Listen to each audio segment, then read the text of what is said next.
দেখছো কত কি রান্না করেছে। মানে গুড বয় মা তো থ্যাংক ইউ গুড বয় না গুড গার্ল। গান কি রান্না করেছো বলো তো সাদি? চিকেন ভাত চিকেন না বা বিফ কারি ডাল তুমি আগে এটাই নাও তো। সুজি বাড়িতে বুঝতো না, আমি কেমন কালার কালার কালার না, এটা কি সুন্দর একটা আসলে বাড়ির তোমাদের বাড়িতে মশলাটা কোরবানির ঈদে যে বাড়িতে করছিল আমি ভাবিকে বলছিলাম যে মরিচের গুঁড়ার সমস্যা আছে, রসুন নাও। যাবি আর কখনো বাদ বলে ডেমো হয়েছে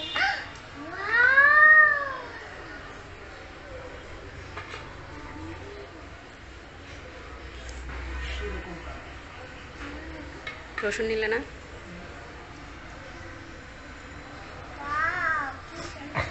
আমি কি খাবো তারে? তুমি কি খাবো? তোমার বাবা কি সব খেয়ে ফেলছে? তুমি কি খাবা মানে সাদি? তোমার বাবা কি সব খেয়ে ফেলছে? আমি তোমাকে ডাল দিয়ে মেখে দিতেছি।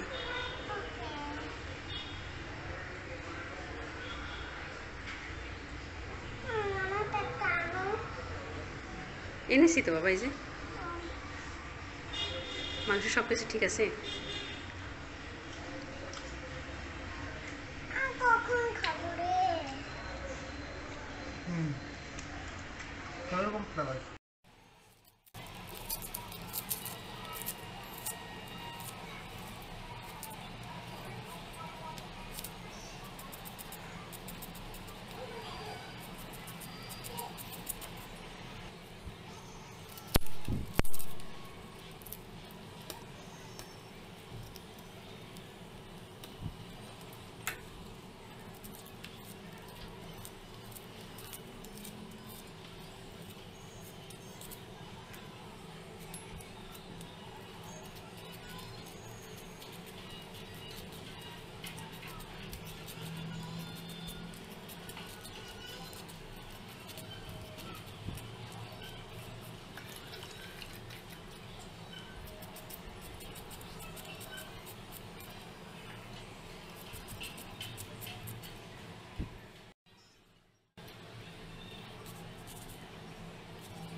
আসসালামু আলাইকুম এভরিওয়ান। আজকে হচ্ছে আমরা সাধারণত গরুর মাংস যেভাবে আমি বাসায় রান্না করি সেটা আপনাদেরকে দেখাবো। এখানে 1 কেজির বেশি হবে। আমি হচ্ছে মাংসটা মেপে নিই 1 কেজির বেশি হবে, তবে আমি আন্দাজ করে বললাম আর কি, আনুমানিক। এখানে আমি এখন স্বাদ মতো লবণ দিব। এই রান্নাটা অনেক সহজ এবং অনেক মজাদার হয়, কেউ খারাপ বলতে পারবে না। দিলাম হলুদ গুঁড়া,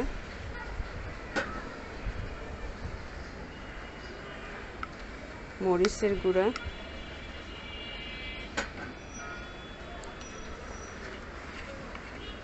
সয়াবিন তেল।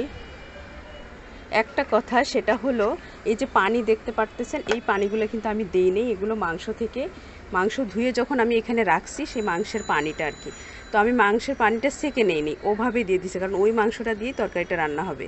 পেঁয়াজ কুচি দিলাম। এবার দিব হচ্ছে বাটা মশলা। বাটা মশলার মধ্যে আছে আদা বাটা, জিরা বাটা, রসুন বাটা, এগুলো এই চামচের আমি 3 চামচ করে দিলাম আর কি, আন্দাজ মতো। এখন এগুলোকে সবগুলোকে হাত দিয়ে মেখে নিব।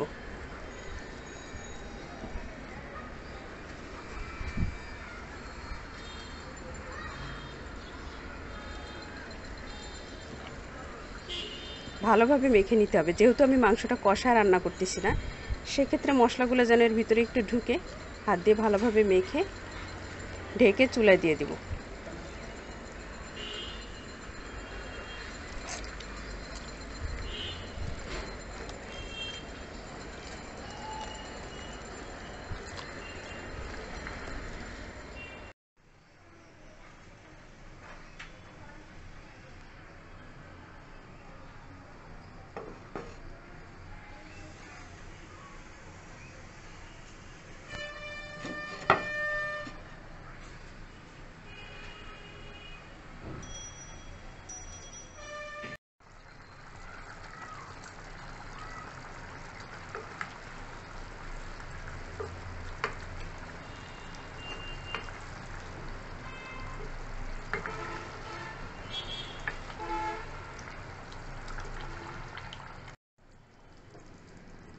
মাংসটা 50% হয়ে গেছে, মানে হচ্ছে সব মশলা দিয়ে হাত দিয়ে মেখে তারপরেও দেখেন কতটা পানি।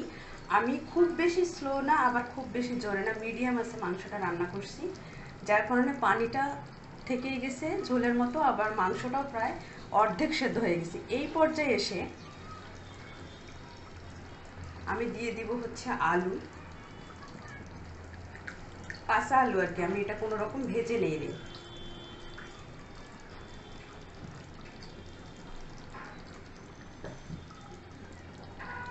আমার মনে হচ্ছে যে লবণ দিছি তাতেই হয়ে যাবে, এক্সট্রা কোনো লবণ দেওয়ার দরকার নেই।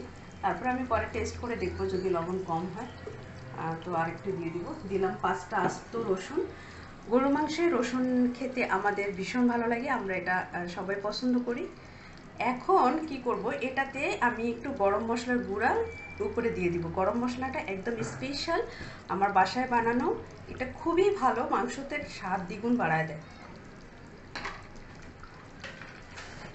আমি দিয়ে দিচ্ছি 1 চামচ গুঁড়ো মশলা,